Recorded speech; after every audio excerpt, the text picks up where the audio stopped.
So here we have the Mazda CX5 on a 19 plate.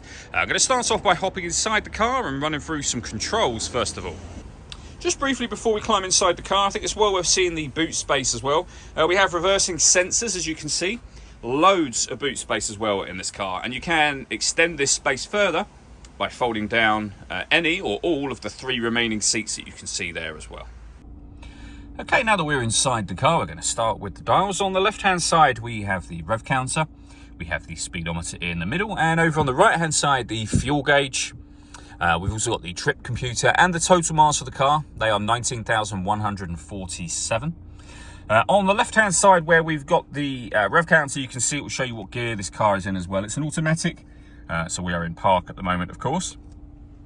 If we back out to the steering wheel, over on the right hand side we have our cruise control for the car. Once you set cruise control, you can also hit these buttons just here. This car can speed up and slow down automatically depending on the car in front's speed. You can adjust the distance at which this car will remain from the car in front using these buttons just here.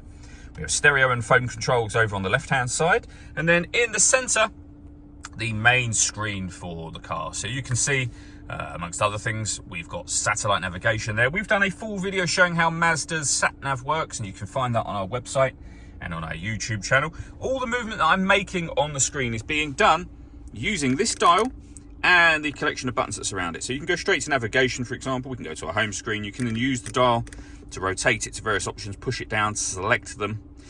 So for example, if you want to pair your phone, rotate the dial to communication, push the dial down. You're then in that menu, you'd hit connect. We are not going to connect for now, so rotate the dial, push it down again. We can go back a page to the main menu. When it comes to our entertainment in this car, we have a number of ways in which we can listen to our music. We've got our DAB radio, which you can see being shown on the screen just there. But we've also got AM and FM as well. We've got a couple of different Mazda-friendly music apps.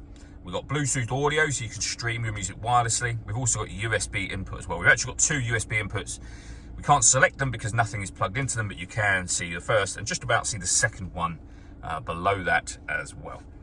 Working our way down, we have the dual zone climate control. So you can adjust the passenger temperature, the driver temperature.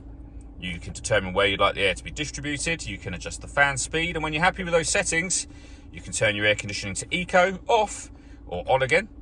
Or simply hit auto. The car will now maintain the 2 temperatures you've asked for by taking control of the direction of the air and the fan speed itself. And any manual adjustment will override that straight away again for you. Below that, we have a 12-volt charging socket, a storage area just here, and then the gear lever for the fully automatic gearbox. You can put the car into sport mode from there as well. We've got an electronic handbrake with auto hold function and the volume control for the stereo down here with the other controls I went through just a moment ago. All that leaves me to say is thank you for taking the time to watch this video. If you'd like to come and see this ULEZ compliant car for yourself and have a test drive, please feel free to call either of our MJA sites. We'd love to hear from you soon.